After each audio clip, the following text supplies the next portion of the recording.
حکومت هیڅ د KPK او د خیبر پښتونخوا حکومت بلوچستان خو یا څه کړي دي او خیبر پښتونخوا خو سټه یو مشم نه دی پراخستی او موږ د حکومت دا درخواست کوو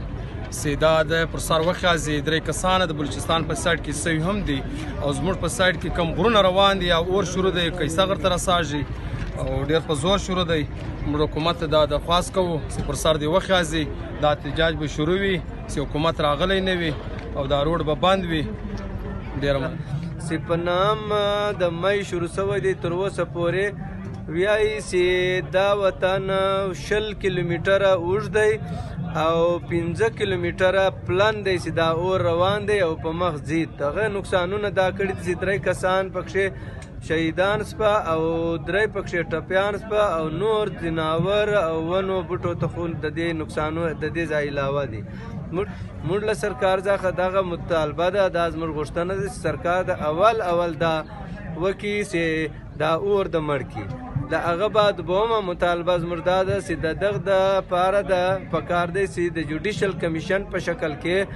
یو اداره جوړه شي هغه د دا حساب کتاب وګوري په حقیقت کې که د چا نقصان شوی پکار دی چې هغو ته دا نقصان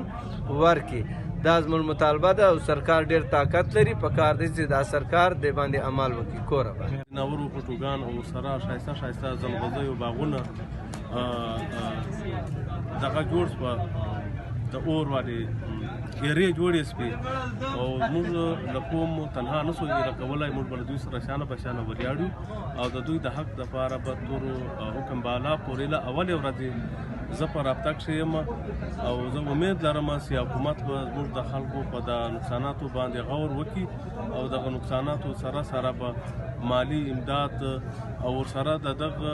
د باغاتو د آمدن په باره کښې به داسې کاروبار موږ خلکو ته مهیا کوي چې په هغه باندې زموږ زرې معاش په پښو ودرېږي. چې کوم احتجاجي مظاهره روانه ده روډ بلاک دی دا زموږ تقریبا د 11 ورځې کاږي چې په تخت سلیمان له مغل کوټ له حدودو دا اور شروع شو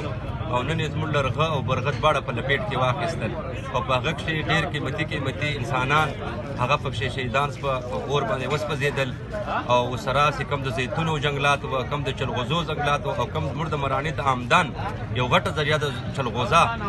مکمل طور باندې تباه سوه. لیکن زه صرف افسوس په دې باندې کوم چې په دې باندې زموږ ضلعي انتظامیه صوبایي حکومت مرکزي حکومت دا ټول خاموش تماشایي دي.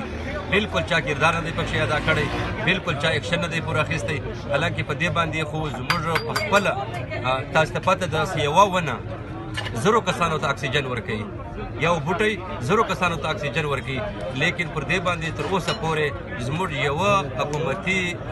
موقف نه دی راغلی چې لا دا ښه وسپه لا بد وسپه. نو تر هغه وخته پورې به زموږ د احتجاج جاري وي چې تر څو پورې د حکومت کم واکداران دي د حکومت کم ذمواران دي هغه نه ورغلي او د دې مخنیوی نه وکړی. دو غریبانو خلکو چې چاته امان شوی دي پکار دی چې حکومت د دوی ته څه معاوضه ورکړي څه مدد ورسره وکړي او چې کوم نور نقصان کړي د هغه نقصان د مخنیوی وشي چې آینده دپاره نور نقصان نه کړي. د خلکو کورو له اور رسېږي مهرباني ده وشي چې له حکومت څه طریقه باندې وي.